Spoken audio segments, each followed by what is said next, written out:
Dear Lady Love TV, Magandang araw. Ngayon ay panibagong kwento ang ating matutunghayan kung saan nagmamakaawa ang isang lalaki na bumalik sa buhay ng babaeng kanyang pinakamamahal. Matatanggap pa nga ba ang pag-ibig o tuluyan ng makakalimutan ang lahat? Tunghayan natin sa kwentong pinamagatang Pain and Love, My Man. Narito na po ang unang bahagi. Magkatabing nakaupo sa isang bench sa labas ng Municipal Hall, sina Sara de Mesa Cruz at Junyin Cruz. Cruz pa rin si Sara sa mga sandaling iyon. Pero kapag pumasok na sila Yunjin sa loob ng korte at pumirma sa annulment papers, babalik na siya sa pagiging isang de Mesa. Isang taon nang nakalilipas mula na magpakasal sila. Hindi ang grandeng kasal ang nangyari. Isang judge na kakilala ng pamilya ni Sara ang nagkasal sa kanila ni Yunjin sa Baguio. Isang simpleng kasal. Sara was wearing a white dress just inches below her knee while Yunjin was wearing a white polo shirt. Pero kahit simple lang ang lahat, dahil kapatid lang niya at mga pinsan ang naroon, isa yun sa pinaka-memorable na araw sa buhay ni Sara. Isang taon silang naging mag-boyfriend ni Yunjin. 3 buwan naman ang itinagal nila bilang mag-asawa. At ang 3 buwan na iyon ang sumubok kung talaga bang sila para sa isa't isa. 3 buwan. Hinding-hindi niya makakalimutan ang lahat na nangyari sa loob ng 3 buwan na iyon. Hanggang dito na lang talaga. Tanong ni Yunjin na siyang bumasag sa katahimikan sa pagitan nila. Tiningnan ni Sara ang asawa. Asawa pa rin niya ang lalaki hanggat hindi pa sila pumipirma. May mga panahon sa kanyang buhay na tuwing titingnan si Yunjin ay napupuno siya ng tuwa. Ito ang nag-iisang taong gusto niyang makita tuwing magigising at huli rin na gustong titigan bago matulog. Para kanino ka gumigising? Linya sa isang TV commercial. Para kay Yunjin. Noon, habang tinitingnan ni Yunjin ngayon, ay kumikirot ang kanyang puso. May masakit at masamang pakiramdam na nagahari sa buong pagkatao niya. At higit sa lahat, may galit. Kahit siya, hindi rin mapaniwalaan na ang taong ito, na bumuo sa mundo niya, ay siya ring nagwasak sa mundong iyon. Pagod na siya. Hindi pagod ng katawan. It was more than that. Her heart and her soul were tired. Hanggang dito na lang, sagot niya sa boses na walang emosyon. Tumango si Yunjin. Mula sa kaninang dumating sila, may kalahating oras nang nakalilipas. Isang beses pa lang tumingin ang asawa sa kanya. Puno ng lungkot ang mga mata nito. I guess we can't be friends? Napangiti ng mapait si Sara. Hindi tayo naging magkaibigan. Sa tingin ko, huli na para simulan natin ngayon. Humarap ang asawa niya na may lungkot at pait sa mga mata. Then I guess this is really goodbye. It is. Sana pwede nating balikan ang nakaraan. Nung nagsisimula pa lang tayo. Kung pwede lang ay ginawa na ni Sara. Kung kaya lang niya. Pero imposible. At kung makakabalik man sa nakaraan, hindi rin niya alam kung paano aayusin ang lahat. Sirang-sira ang lahat sa kanilang dalawa. Hindi sila plato na nabasag na pwedeng iglu lang. They were like crystal glasses shattered into tiny little pieces. Kinapa ni Sara ang tiyan. Umaalon ang dibdib niya. Napuno na naman ng pait ang kanyang puso. Tuwing gagawin iyon, para siyang natutunaw na kandila. She was hurting. It would always hurt. Nang tumayo siya, tumayo na rin si Yunjin. Paglabas nila ng Municipal Hall, ay opisyal na silang hiwalay. Hindi na sila mag-asawa. Siya na uli, si Sara de Mesa. Tumigil sila sa dulo ng hagdan at nagharap. Then Sara remembered a myth she had read during their college days. The story of the sun and the moon. They were husband and wife and the stars were their children. The moon told the sun never to touch their kids because he might be burned. He did touch them anyway. They died. At bilang parusa, inilayo ng buwan ang iba pa nilang anak na bituin sa araw. Hindi lang yon, Pati ang buwan ay hindi rin nagpakita sa araw. They were forever separated. Sa naalala, naisip ni Sarah na ang paghihiwalay nilang iyon ni Eugene ay hindi pansamantala lang. Iyon na talaga ang wakas para sa kanila. Kaya tinitigan na niyang mabuti ang mukha ni Eugene kahit masakit pa rin sa kanyang tingnan ang lalaki. Dahil baka iyon na ang huling beses na magagawa niya yon. Si Eugene man ay ganoon din ang ginawa. At para naglandas sa mga mata nito sa bawat sulok ng kanyang mukha. Makalipas ang ilang minuto ng pananahimik at pagtitinginan, yumuko si Sarah. Tinitigan niya ang daliri. Hinubad na niya ang wedding band na ibinigay ni Eugene. Hindi na sa kanya iyon kaya dapat na isauli niya na. Pero suot pa rin ng lalaki ang kanilang wedding band. Here, sabi niya. Nakatingin lang si Eugene sa singsing na nasa palad niya. Matagal bago nagpasya ang lalaki na kunin yon at ilagay sa bulsa. Thank you for everything. Me too. Thank you for everything, sabi rin ni Eugene. Halos magkasabay silang tumalikod. Mula ngayon, magkaibang direksyon ang tatahakin nila. Hindi lumingon si Sarah, at alam niya na ganun din si Eugene. 2 years ago, pinindot ni Eugene ang button para lumipat sa number 22 ang number na pupunta sa counter. Number 2 kung saan siya ang teller. Nagangat siya ng mukha nang maramdaman na may tao nang nakatayo sa harap niya. May nakahanda siyang friendly expression para sa customer, pero hindi niya inaasahan ang nakita. Inilagay ng babae sa counter ang deposit slip nito, pero sa halip na kunin iyon at simulan na ang transaction, nakatitig lang si Eugene sa babae. Hindi niya mapigil, para kasing tumakbo palabas ng bangkong pinagtatrabahuhan ng kanyang katinuan. The girl standing in front of him was so beautiful.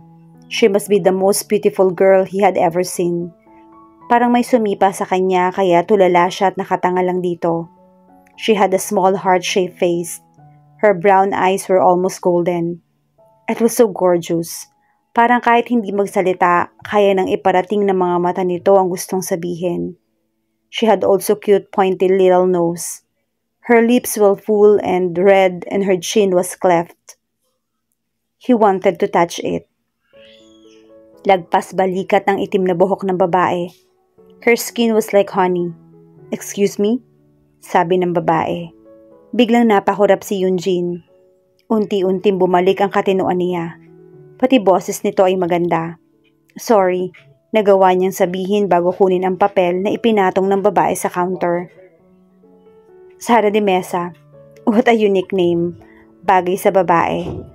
Habang pinaprocess ang transaction ng babaeng may pangalan Sarah, patingin-tingin siya rito. She was pursing her lips. Para na naman siyang nahihipnotismo. At nang tingnan nito para siyang teenager na nahuli ng crush. Bigla siya nag-iwas ng tingin. Kahit hindi nakikita ang sarili, alam niyang namumula ito. Shit, Eugene, para kang baliw.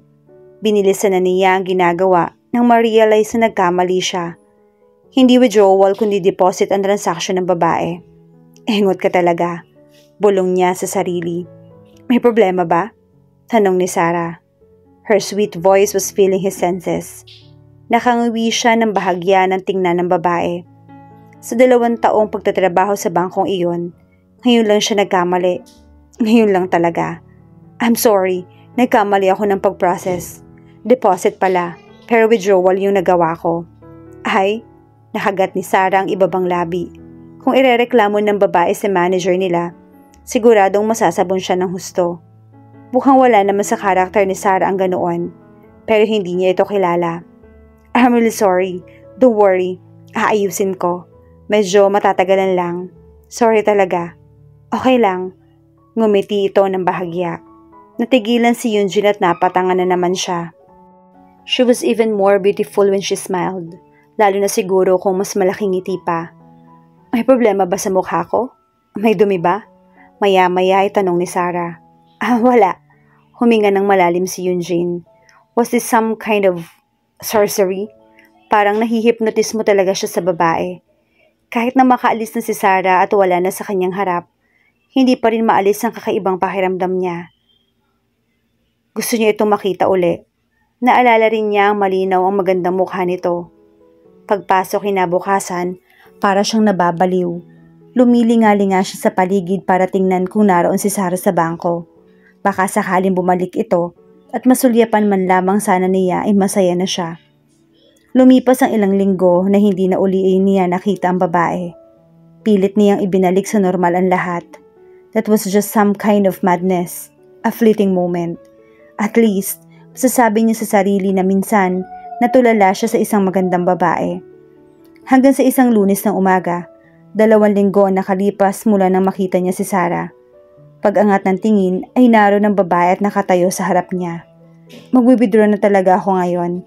Hindi ka na magkakamali," sabi nito na may ngiti sa mga labi. Ganun lang kasimple. Kaya bumalik ang lahat ng emosyon na naramdaman ni Eugene nang unang makita ang babae. "You're really here," nasabi na lang niya. "Ano sabi mo?" "Ha? Palpak ka talaga, Eugene." Ang sabi ko, "Oo, huwag ka mag-alala. Hindi na ako magkakamali ngayon." Kung maganda na si Sarah noong unang beses na nakita, lalo pa itong gumanda sa paningin niya ngayon. Wala siyang ibang maisip kundi Sarah at narito talaga siya. Sa mga oras na yon. Ngayon, nakaban ang buhok ng babae. Her creamy and delectable neck was exposed. He could not help but look. Mabagal ang pag-asikaso ni Eugene. Una, dahil ayaw niyang magkamali. Pangalawa, dahil hindi pa niya gustong umalis si Sarah. Pero hindi naman pwedeng patagalin niya ang pag-aasikaso niyo ng maghapon.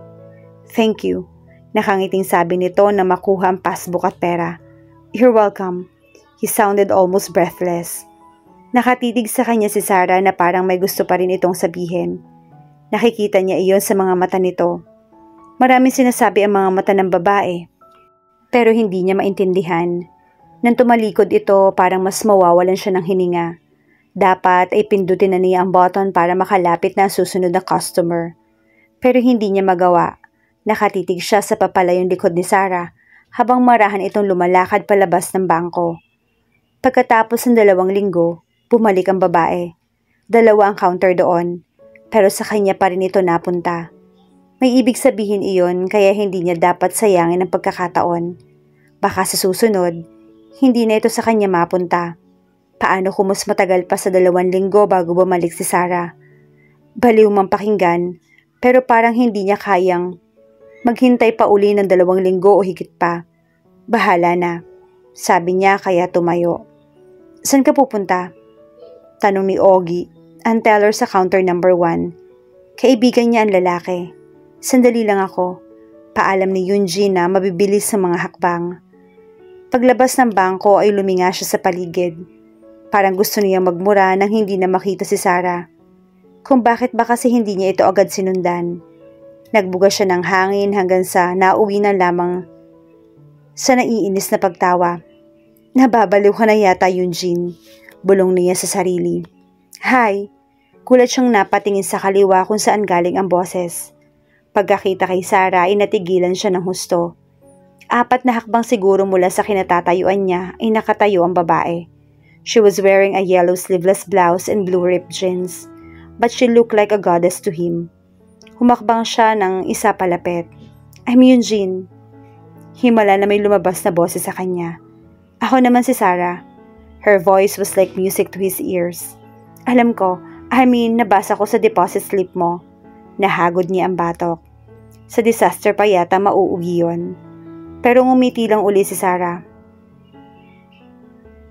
"Ara," ang mas nakasanayang itawag ng mga taong malapit sa akin. "Ara." Bagay pa rin sa babae. Kahit ano yatang pangalan ay babagay dito. Lumabas ka? Break time nyo?" "Oo nga pala, may trabaho siya."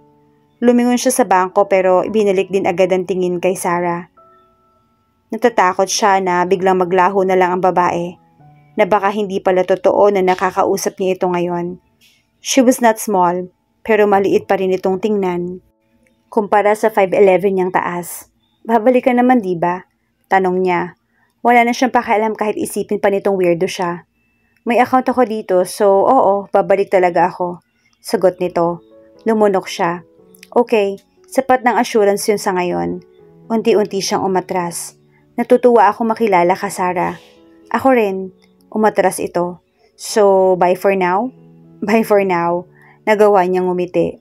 Halos sabay pa silang tumalikod at naglakad papunta sa magkabilang direksyon, pero parehong may ngiti sa mga labi.